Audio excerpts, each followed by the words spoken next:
Hi friends. അപ്പോൾ ചില കാഴ്ചകൾ നമുക്ക് കണ്ണിന് ഒരു കുളിർമ മാത്രമല്ല, നമ്മളെ പഴയകാല ഓർമ്മകളിലേക്ക് കൂട്ടിക്കൊണ്ടുപോകും, നമ്മുടെ തന്നെ ബാല്യകാലത്തിലേക്ക്. ശരിക്കും പറഞ്ഞാൽ നമ്മൾ ഏറ്റവും കൂടുതൽ എൻജോയ് ചെയ്തിട്ടുള്ള നമ്മളുടെ ആ നഷ്ടപ്പെട്ടു പോയ ബാല്യകാലം തന്നെയാണ്, ഇല്ലേ? നമ്മൾക്ക് ഒരിക്കലും തിരിച്ചു കിട്ടാത്ത ആ മനോഹരമായ കാലം. ശരിക്കും എത്ര നല്ല സുന്ദരമായ നിമിഷങ്ങളായിരുന്നു, അല്ലേ? വലുതായപ്പോൾ തോന്നും, എനിക്ക് തോന്നാറുണ്ട് കേട്ടോ, അയ്യോ വലുതാവുണ്ടായിരുന്നു എന്ന്.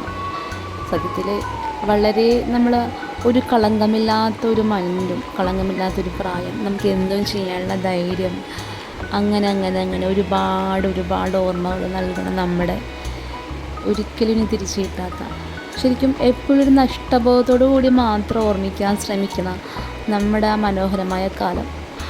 ഞാനെപ്പോഴും കുട്ടികൾ കളിക്കുമ്പോഴത്തേക്കും മിക്കപ്പോഴും ഞാൻ കുട്ടീസിൻ്റെ വീഡിയോസൊക്കെ എടുത്ത് സൂക്ഷിച്ചു നോക്കോട്ടോ.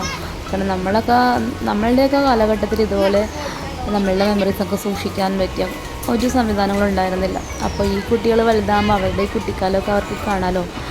അപ്പോൾ നമ്മുടെ മല്ലികാർജുന ക്ഷേത്രത്തിൻ്റെ ആൽമരമാണ്. അപ്പോൾ ഇവിടെ കുട്ടികൾ ഇങ്ങനെ കളിച്ചുകൊണ്ടിരിക്കുക. നമ്മുടെ ഉണ്ണി, കുഞ്ഞാറ്റ, മീനൂസ് ഉണ്ട്. പിന്നെ അതുപോലെ തന്നെ അവിടുത്തെ അടുത്തുള്ള കുറച്ച് കുട്ടികളും ഉണ്ട്. അപ്പോൾ അവരിങ്ങനെ തൂങ്ങി കളിക്കുവാണ്. അപ്പോൾ ഇതൊക്കെ കാണുമ്പോൾ ശരിക്കും പറഞ്ഞാൽ നമ്മളുടെയൊക്കെ മനസ്സിൽ ഇപ്പോഴും എവിടെയോ ഒരു എന്താ പറയുക, ഒരു ബാല്യം ഒളിഞ്ഞിരിപ്പുണ്ടല്ലേ. ചില സമയങ്ങളിൽ നമ്മളും കൊച്ചു കുട്ടികളെ പോലെ ആവാറുണ്ട്. കുട്ടികളുടെ കൂടെ നമുക്ക് കളിക്കാൻ പറ്റിയില്ലെങ്കിലും നമുക്ക് ആ കളികളൊക്കെ കണ്ടിങ്ങനെ ഇരിക്കാമല്ലോ. പിന്നെ ഇവിടെ ഒരു കൃഷ്ണനാണ്, ഒന്നല്ല 2-3 കൃഷ്ണന്മാരുണ്ടായിരുന്നു. അപ്പോൾ അവർ ഫോട്ടോസ് എടുക്കാൻ പറഞ്ഞ് എല്ലാം കൂടി നിരന്ന് കൃഷ്ണൻ്റെ അടുത്ത് നിരുന്നാണ്ട് ആ കൃഷ്ണനെ മറിച്ചിടോ.